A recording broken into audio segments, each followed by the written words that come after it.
Mir Zulfikar Ali Bhutto medical university के MDCAT 2024 का physics का जो सॉल्यूशन मैंने किया था, और उसमें ब्लू क्वेश्चन बुक हमने सेलेक्ट की थी।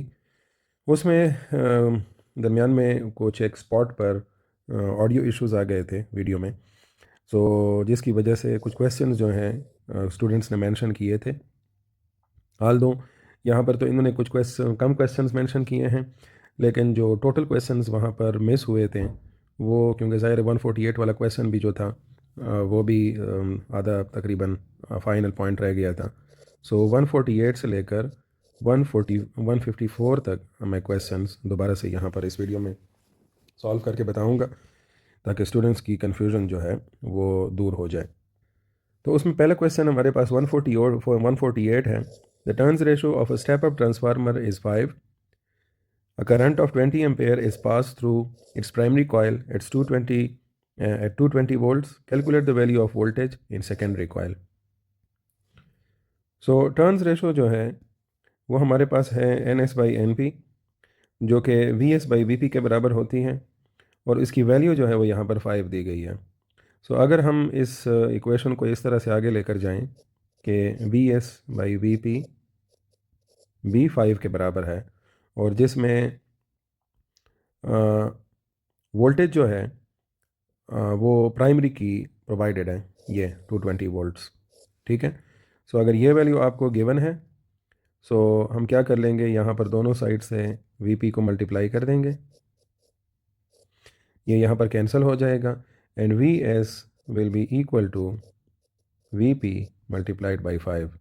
तो VP हमारे पास यहाँ पर क्या वैल्यू है, 220 वोल्ट्स है, और इसको मल्टीप्लाई कर देंगे 5 के साथ। सो ये आंसर आपके पास आ जाएगा 1100 वोल्ट्स। ठीक है, so the correct option in that case will be option number D. 149 question इसके बाद हमारे पास आता है, जिसमें स्टेटमेंट ये है कि in any electric circuit power output will be maximum when, conditions आपको यहाँ पर प्रोवाइड की गई हैं, लेकिन यहाँ पर मेंशन किया गया है कि कैपिटल R जो है ये एक्सटर्नल रेजिस्टेंस है, और स्मॉल r जो है वो इंटरनल रेजिस्टेंस है। सो इसमें मैक्सिमम पावर आउटपुट के टॉपिक में क्लियर कट यहाँ वहाँ पर एक कंडीशन दी गई है, जिसमें कैपिटल R अगर स्मॉल r के बराबर हो जाए, एक्सटर्नल रेजिस्टेंस इंटरनल रेजिस्टेंस के बराबर हो जाए, तो वहाँ पर जो पावर आउटपुट है उसकी वैल्यू जो है वो मैक्सिमम हो जाती है। ठीक है, सो इस सिचुएशन में हमारे पास जो करेक्ट ऑप्शन आएगा that will be the option number D. R is equal to R, capital R is equal to small r, मतलब इंटरनल और एक्सटर्नल रेजिस्टेंस दोनों बराबर हैं। यहाँ पर ये मैं मेंशन कर दूँ कि इंटरनल रेजिस्टेंस जो है ये EMF की इंटरनल रेजिस्टेंस होती है, और एक्सटर्नल रेजिस्टेंस जो है that is actually the load resistance. ठीक है, अच्छा दूसरी बात यहाँ पर यह भी एक पॉइंट मैं मेंशन कर दूँ कि पिछला क्वेश्चन जो था 148, it was an application based question, और इलेक्ट्रोमैग्नेटिक इंडक्शन के चैप्टर से इसको यहाँ से पे किया गया था। इसी तरह से 149 क्वेश्चन जो है that is a simple recall based question, जिसमें एक कंडीशन पूछी गई है, दिस वन, और इसके जो चैप्टर है वो है करंट इलेक्ट्रिसिटी, क्लास 12 के सिलेबस से पिक किया गया है।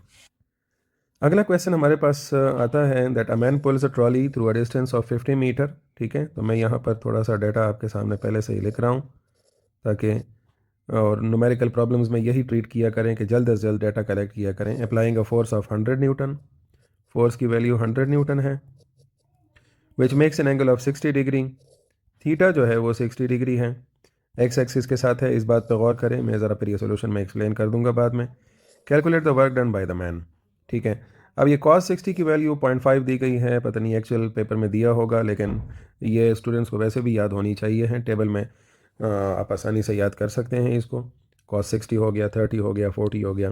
ठीक है, मैं यहाँ पर ये मेंशन भी कर देता हूँ, cos 0 जो है that will be equal to 1, cos 30 जो है that will be equal to 0.866। इसी तरह से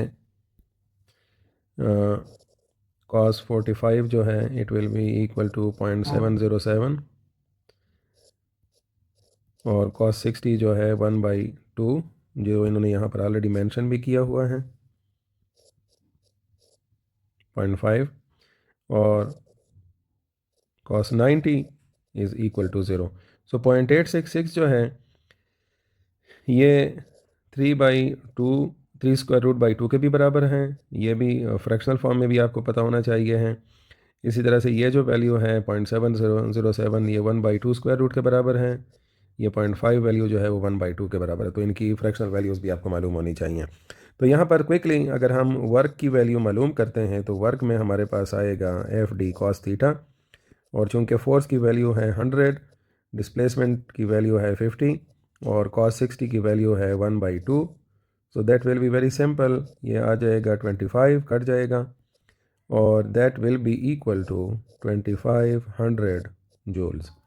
सो ये आपके पास करेक्ट ऑप्शन आएगा, और करेक्ट ऑप्शन यहाँ पर आपके पास अवेलेबल है, option number A. It's a application based question जो कि वर्क एंड एनर्जी के चैप्टर से पिक किया गया है। अच्छा, एक पॉइंट जो यहाँ पर मैंने क्वेश्चन के स्टार्ट में आपको बताया था एक्स एक्सिस वाला, ये इस तरह भी हो सकता था कि एक्स एक्सिस के बजाय ये कह देते कि angle of 60 degree with Y axis. So अब इस केस में ये सिचुएशन इस तरह से बनती कि ये ऑब्जेक्ट है, मिसाल के तौर पर ये ग्राउंड एक्सिस, और ये जो फोर्स है ये इधर अप्लाई की गई है, ये एफ है, ये आपके पास वर्टिकल वाई एक्सिस, और ये वाला एंगल वो देते 60 डिग्री। तो चूंकि हम कन्वेंशनली जो रिजोल्यूशन करते हैं वो ये वाली कर रहे होते हैं, तो ये वाला एंगल इन्होंने नहीं दिया होता। सो जाहिर है ये फिर आपको 30 लगाना होता, और जब मैं इसकी सोल्यूशन करता इस प्रॉब्लम की इस डेटा के मुताबिक, तो मैं इस थीटा को कन्वर्ट कर देता 30 with respect to X axis, और फिर मैं यहाँ पर 30 की वैल्यू लगाता। ठीक है, cos 30 की वैल्यू आपके पास आ जाती 0.866, ये इसकी जगह 1/2 की जगह 0.866, और फिर आपके पास जवाब जो है वो डिफरेंट आ जाता है। ठीक है, तो ज़ाहिर है वो फिर आप सिंपल कैलकुलेटर से भी हल कर सकते हैं, लेकिन चूँकि यहाँ पर प्रॉब्लम सबसे बड़ी क्या होती, अगेन कैलकुलेटर आपके पास अवेलेबल नहीं होता, तो फिर इनको ये वाली वैल्यू जो है ये क्या करनी होती, 10 मीटर देनी होती या 100 मीटर, ताकि जैसे मिसाल के तौर पर अगर मैं फोर्स की वैल्यू 100 मीटर लगा दूँ, 100 न्यूटन, ये देखें। सो मैं यहाँ पर आपको सॉल्व करके बता देता हूँ ताकि आपकी कन्फ्यूज़न ख़त्म हो जाए। तो अगर मैं 100 न्यूटन फोर्स की वैल्यू लगा दूँ, और से फॉर एग्जांपल 10 मीटर डिस्प्लेसमेंट है, और इसकी वैल्यू जो है वो 0.866 है। सो अब आपके पास आसानी से जवाब आ सकता है, जैसे कि मैं यहाँ पर 1 ये 000 लगा सकता हूँ, यहाँ से ये फ्रैक्शनल या डेसिमल पॉइंट में हटा दूँगा। ये आपके पास क्या है, इन दोनों से बन जाएगा 1000, और ये भी 1000, तो ये कैंसिल आउट हो जाएंगे, और 866 जूल्स फिर आपके पास उस वक्त जवाब आएगा। तो ये चीज़ें फिर हमें थोड़ा सा देखनी चाहिए हैं कि कहीं पर ऐसा कोई कन्फ्यूजन है अगर, तो वो हम सॉल्व करें उधर ही, थोड़ा सा क्वेश्चन पे सोचा करें, तो आपकी प्रॉब्लम जो है वहाँ पर आसान हो जाएगी। चलते हैं अगले क्वेश्चन की तरफ, जिसमें यहाँ पर इन्होंने दिया हुआ है, in an isothermal condition of any thermodynamic system the change in internal energy.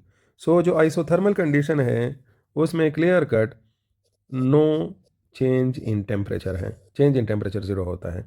तो अगर ये चेंज इन टेम्परेचर ज़ीरो है, सो इंटरनल एनर्जी भी आपके पास कोई वेरिएशन उसमें नहीं आती। ठीक है, so the change in internal energy आपके पास ऑप्शन है, max becomes maximum, becomes minimum but greater than zero, becomes zero, remains constant.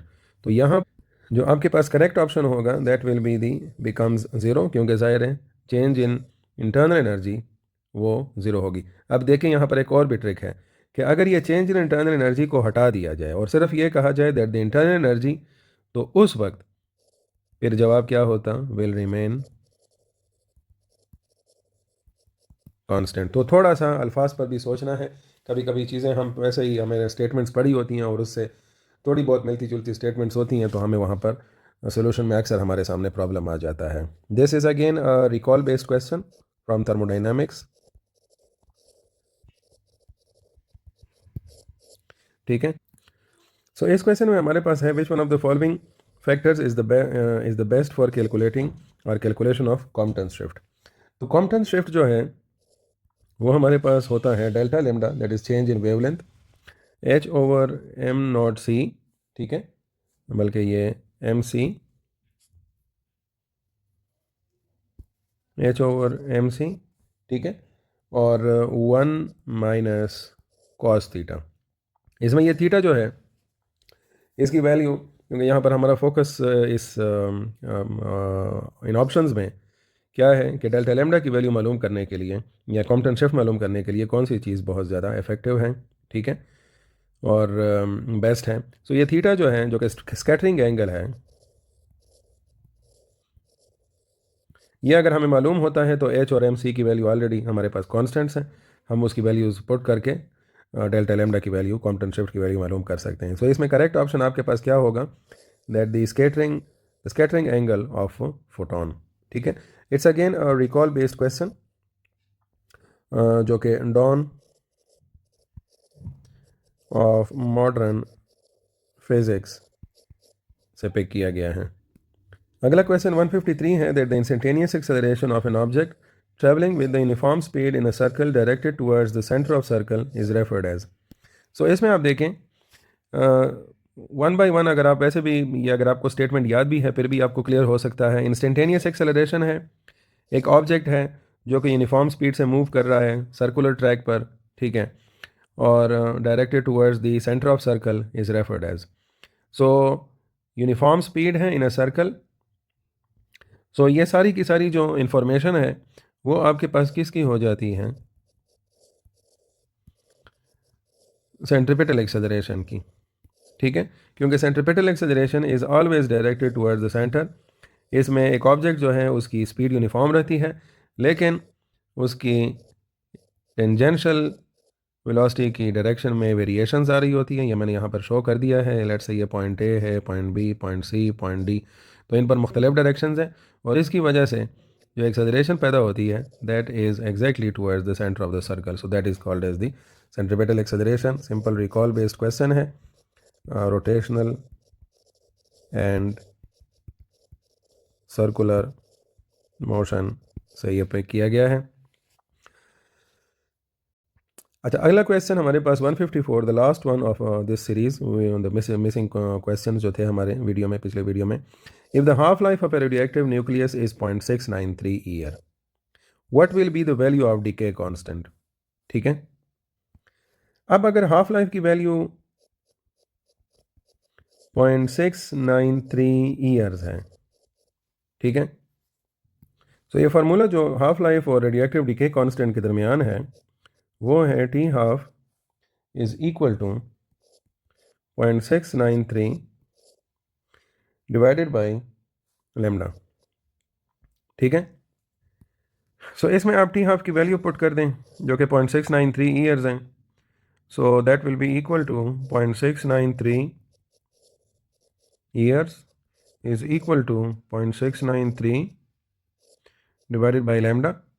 ये जो दो वैल्यूज़ हैं 0.693, ये दोनों कैंसिल हो जाएंगी, ठीक है, आप एक दूसरे पे इसको डिवाइड कर सकते हैं। And then lambda will be equal to, तो इसके बाद अगर हम इसको लेमडा की वैल्यू लिखते हैं, सो लेमडा की वैल्यू जो है, जो कि डीके कांस्टेंट है, वो 1 ईयर माइनस रेस्ट पावर -1 हो जाएगी, क्योंकि ज़ाहिर है यहाँ पर ये डिनोमिनेटर में है, इसको अगर हम न्यूमरेटर में लेकर आएंगे सो ये रिवर्स हो जाएगा। अब अगर इसको आप नॉर्मल कैलकुलेशन के तरीके से सॉल्व करते हैं, so you divide 1 by 86,400 seconds, because 1 year has that much days, ये एक दिन का सेकंड हो गया, और इसको आप 365 से भी फर्दर मल्टीप्लाई करें तो एक लंबा चक्कर हो जाएगा। स्टूडेंट्स के लिए ये चीज़ तो सॉल्व करना that's not impossible.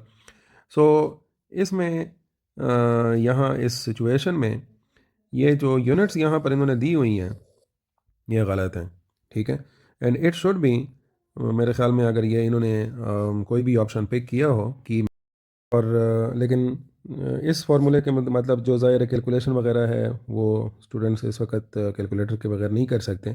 So correct option will be 1 year inverse.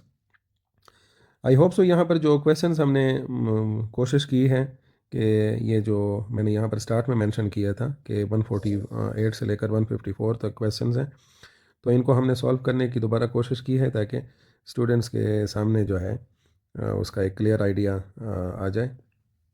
अपने फ्रेंड्स के साथ भी इसको शेयर करें, बिकॉज कुछ स्टूडेंट्स ने यहाँ पर ज़ाहिर ये वीडियोज़ वगैरह देखी होंगी लेकिन उसमें ये पोर्शन जो था ये मिसिंग था। सो आई होप सो कि वो अब जो प्रॉब्लम है वो रिज़ॉल्व हो चुकी होगी। Okay, thank you.